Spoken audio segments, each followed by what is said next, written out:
Hello, everybody, and welcome to a special episode of Haunt Talk. As you can see, everything is Christmas themed. Yay. If you haven't been watching the channel for other videos, if you watch other videos, you've already seen the Christmas theme Yeah. set. But we have said that we were going to try and go to a couple different haunted houses that are Christmas themed. Unfortunately, a lot of them are kind of like doing it the same. They're like doing it like the same weekend, or they're doing it like the same weekend. It's inconvenient. Like next week, make sure you stay tuned. We're going to Fear Columbus. And the other one that's there is Carnage, but Carnage is doing it this weekend. Yeah. So we're probably only going to be able to make it till 2. So today's episode, we're reviewing Blood Prison's Christmas-themed haunt. Did they have a special name for it? It was Christmas Incarceration. There you go. Okay. And then we're super excited to check out Fear Columbus next week, because Fear Columbus seems like they're really going all out on the Christmas theming. I'm very excited about that. Yes, we are very excited about that. I believe they are sold out now, I think, maybe. I think it's close, yeah. Yeah. But all kinds of awesome looking stuff there, so make sure you keep an eye out for that review, which we'll be doing next week. Now, this video should be coming out early Saturday, because we're filming it the night we just got done. We just got back from it. I'm filming it, and then I'm going to edit it here, and then try and get it up early Saturday, so that way people that are going Saturday can maybe have the chance to see this video, since it's only a 2-day event. Yes. Before we get into the review, we will be using the same categories, but we are judging a lot of these categories, like sets and props, based off of how much they've added, like, Christmas theme into it. Yeah. Because that's kind of the point of what they're doing. So, something that might usually be a 10 in sets and props, for example, if they don't really do much at all with the Christmas theme, it's going to be less than that, because that's the point. Yes. So, so sit back and enjoy, and as always, it is time to refer to Book of the Dead, Book of the Dead, Book of the Dead. All right. As always, we start off with sets and props. The queue line was indoors, which was nice. Yeah, we were kind of scared Really about nice. that, because a lot of times Blood Prison's queue like goes Yeah. crazy, and you're outside for hours. We were like, but yeah, it's all inside. So, And so that was Plus, nice. yeah. They did kind of like weave you around inside the the living quarters and stuff like that a little bit, but it was nice because it was actually kind of warm in there. it was warm, and they did have it decorated, actually, which was appreciated as well. It was really like kind of nicely decorated until you got into like the guard room, and then it was a little Because there wasn't any darker. like spooky Christmas decorations Yeah. at first. There was a nice little hallway with little flickering lanterns, which I liked. that was really pretty. Yeah, that was really pretty. Even when we got to the guard room, I thought it was really pretty. Like, they did have some Krampus-y things, but they had immaculately wrapped presents. Like, huge. Really big. Yes. And then he'll pop in a picture, I'm sure, because I think you took a picture of the it. Wendigo thing? The doorway. No, I was going to say the doorway. Yeah, I did take that too. The doorway to get in, they had it wrap like a big present, and then they had a bunch of presents going around it. Yeah. And it was beautiful. It was beautiful. Really, really beautiful. But yeah, they had the thing that we talked about in the regular review was this Wendigo weird floaty thing. They actually had that hanging in there. Yeah. And I thought that was really cool. That it was kind of floating in there with all the presents and stuff like that. And then, of course, they had like children in chains because of Krampus, and there was the warden's widow was there as well, in a nice little festive Christmas dress with jingle bells on it and stuff. She didn't seem like she was in a very festive mood, but I mean, she usually isn't. But I really did like the decorations kind of like going into the place, and even the outside they had a little bit, like they had a little wreath, and it was like very tasteful decorations until you get into the haunt, and then obviously it's a haunted house, right? So it's going to be more of that. Right. The first section was, if you've been there before, the first section is kind of basically a house, and that was very well done with the decorations. Like there was a lot of stuff going on, and then it kind of just slowly got less and less and less. Yeah, because they did. Now the cell blocks were closed, so it's about half of the normal show. But like after the first part, which is kind of house themed and that, and there were some cool things like when you went outside. because they have that. Well, it's not actually outside, but it looks like you outside. And there's like the cobblestone that you walk around, like the big tree. And then they had, and like a lot of the body parts had Santa hats on. They had ornaments and tons of Christmas lights and just all kinds of just cool Christmas decorations in that part. Nothing to really simulate like snow or anything like that. No.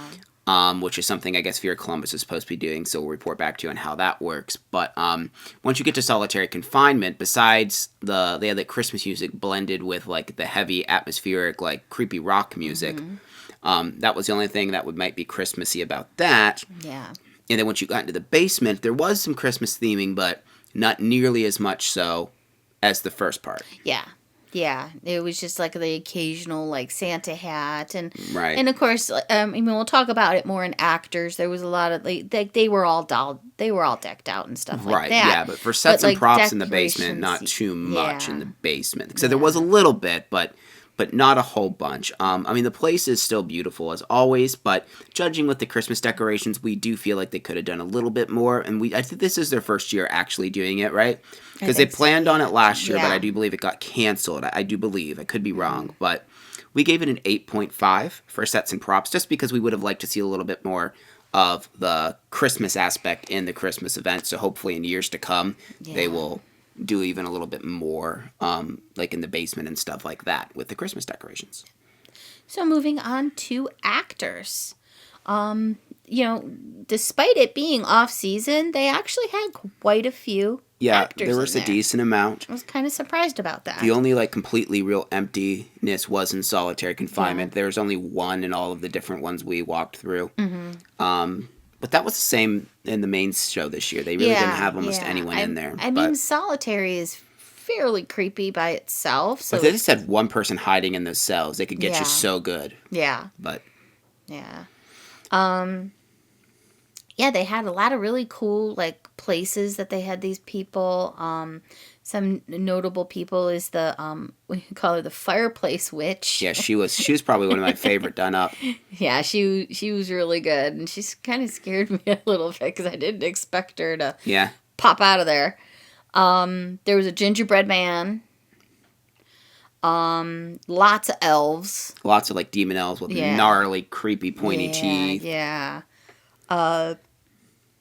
One kept asking if I brought any candy canes, which we actually encountered a few years back when we went to a haunted house Christmas thing, and everybody kept asking us about candy canes. Yeah, so Kim wants to maybe bring candy canes so that way she can give the actors candy canes. I think next time I'm just going to it. bring candy canes and put them in my pocket and be like, here. And the gingerbread man was fun because he was like following me and whispering in my ear and being all sultry, telling me if I was good, he'd let me taste his gumdrops. And just, oh my god. Yeah. It was probably that same one. The one. I think it was the same guy because it was the kitchen guy, the one that like bear hugged me. Oh, okay. Yeah, I think it was that guy. It wasn't the moister than oyster guy. I don't think he was there. But oh gosh, the little I guess doll girl, she was all I think she's like a doll. up. Yeah, she kind of looks like a doll. She was in a little red dress, so she had like a little festive Christmas dress on, and little patent leather shoes. She just was everywhere. I think we saw her like 4 or 5 different times. Yeah, she just kept running amok and because we talked about her in the original review too. She did the same thing. How she just kind of like would appear at different places. And she was hiding behind things. Very obviously hiding behind things, too. It was kind of funny. They kept saying, like, beware of Krampus. And we never saw him. Yeah, that was the biggest disappointment. Like, there wasn't, like... Okay, so when you're in the waiting line to go in, there is, like, I think it's like a Krampus, like, statue-looking person. But, like... There wasn't one in the haunts. Mm-hmm. Like, not that I saw, at least. Maybe he was on break. I don't know. Yeah. But I was like, well, why isn't there? Like, I feel like it should have finished with the Krampus or something. Yeah. Like, it was sad. That was strange to me that there wasn't one. Yeah. And I was kind of disappointed. There was a guy dressed as a bear, which was strange. Like a big teddy bear. Huge teddy bear. That was kind of neat. There was a woman that walked up to me. She was dressed like an elf. And she quite literally, like, so unenthusiastically asked for help. She was just like, help. And I'm just like, Okay.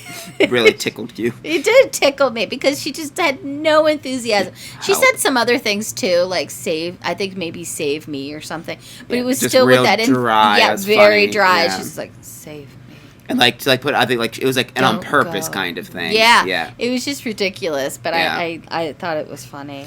It was pretty cool at the end because they usually have a chainsaw guy, but like because you kind of circle around the basement if you've never been there, and then you're walking up steps when like I think it was like 2 or 3 like elves were coming, and they were like almost like doing this weird little chant thing to like summon Santa, and then he runs out with a chainsaw and he's whatever like chainsawing us, and as we're walking up the stairs, as soon as he shuts the chainsaw off, he goes, "Where's my milk and cookies?" The way he said it was just really funny. Yeah.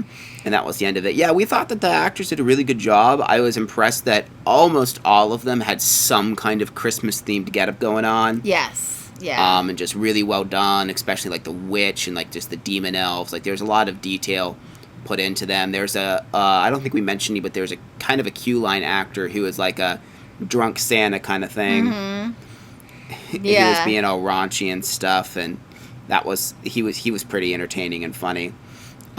Talking about how because of like politics and stuff, he had to eat his reindeer because he didn't have enough. It was like he didn't have enough gas to like go get him food or something because gas is like so expensive, and so he just ate them. And it was just kind of funny.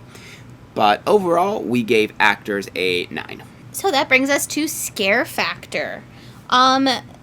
This one had quite a few decent scares. Right. No, they didn't offer the touch pass or anything like that Yeah. like they do in the normal season, which I didn't expect them to. Just because it's a 2-night event, they're not going to, because they have to, like, their insurance doesn't cover anymore, so they require waivers for it. So I didn't expect them to do a touch pass. No, I didn't expect it either.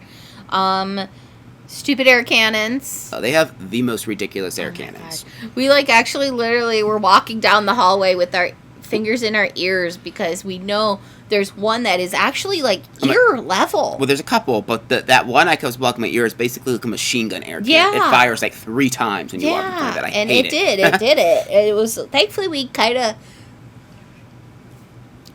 missed it. Yeah. It did it like right after me, which was thank goodness, but it was there. It was waiting. Solitary was of course still freaky. Yeah, it's still freaky, the music, even though I wish there was at least an actor or 2 in there for a jump scare. Like Still so freaky. at one point, like the hallway, it almost started to like blend into the darkness, and I could barely see at one point, and I was like, it was almost at the end, and I kind of hesitated. I don't know if you noticed, because he was behind me.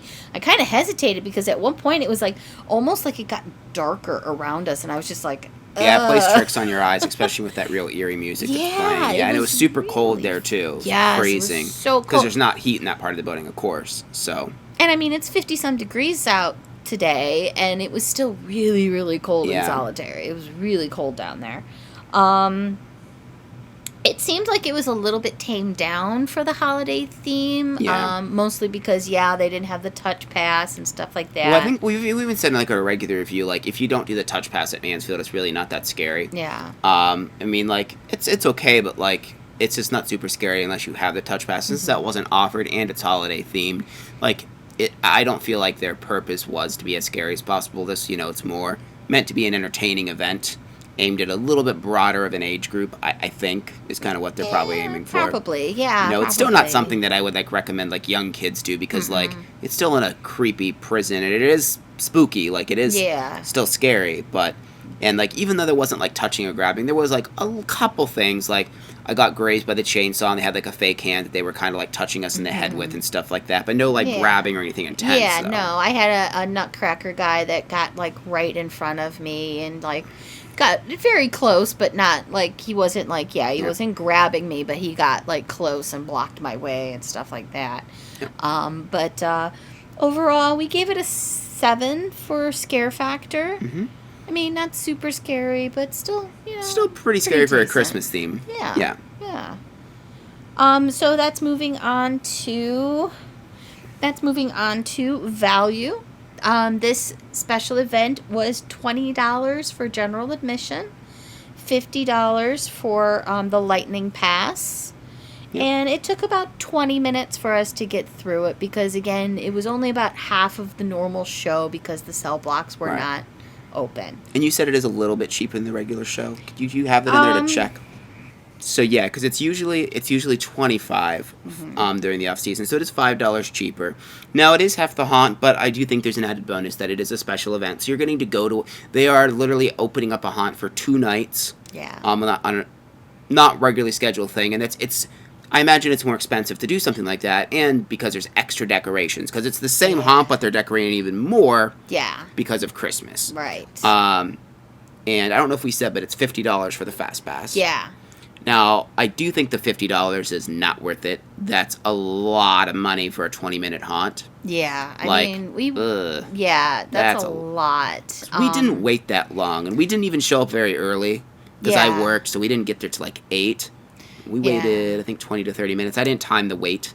I want to say, it was close to 20 minutes. I think we wasn't waited. that bad, and there was plenty of decorations, and the line moved pretty well, and there's some like an actor to interact with. Like there's only one, but so I don't think that the wait was ridiculous. So I'd be hard pressed to recommend the 50, but I think 20 is very reasonable for an off-season event. Yeah. Even though it's half the show, 20 minutes is still a decently long haunted house. Right. For $20, like that's not bad. I mean, we've gone to shorter ones for more for sure. So yeah, I think that the value was pretty darn good. Just keep in mind, obviously, you're not getting the entire show because they can't open the 2 cell blocks for the special events when they open like that. Yeah.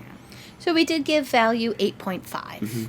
Yep, real good value. Yeah. And that brings us to our overall score, which we did give them an 8.5 as well. Yep, absolutely. So if you are watching this Saturday earlier in the day, because again, I'm going to try and have it up by like noon or 1, I would say it's definitely worth checking out. If you're watching this in the future, we did have fun. So if they do this like in 2022 or whenever, I would say I would recommend going to it. Oh, yeah, for sure. Yes, absolutely. Yes, but do you like these special off-season reviews? Because we'd like to go. Some places open like on Friday the 13th or just randomly through the summer and stuff. So we like to kind of hit them up and, kind of let you know what we think of the special events. Like I said, the only bad thing about the special events is that a lot of times you can't go to them. So that's why my goal is to just not sleep and just get these up. So at least you have one day to see. He's sacrificing his sleep for you guys. Tell him thank you in the comments. Yes, actually commenting on the videos is really nice for those to do. Also, make sure you go check out some of the other stuff we've been doing since haunt season has ended. Like we just have our first spooky story ASMR where I actually wrote the story and Kim reads the story. I just do the introductions and the close, but Kim reads the story and I wrote it. So it's kind of different than others where we it's not full ASMR, it's a spooky story mixed with we kind of make sound effects with ASMR type thingies. So if that's something you're into or think you might be into, please go check that out. Also, make sure to check out our weekly podcast. We try and do it weekly on Fridays, called Creeps, Creatures, and Haunts. Oh, my. We have video form of that on the channel, and we also have the actual podcast, and basically, if it's a podcast platform, it's going to be on there. Just search that. But yes, as always, make sure you like the video, make sure you subscribe, and Kim's been dying to do it. Ring the bell. They're special jingle bells. It's festive! So that way, YouTube actually tells you when we upload videos. Yay! Thank you very much for watching, and we'll see you in the next video. Bye.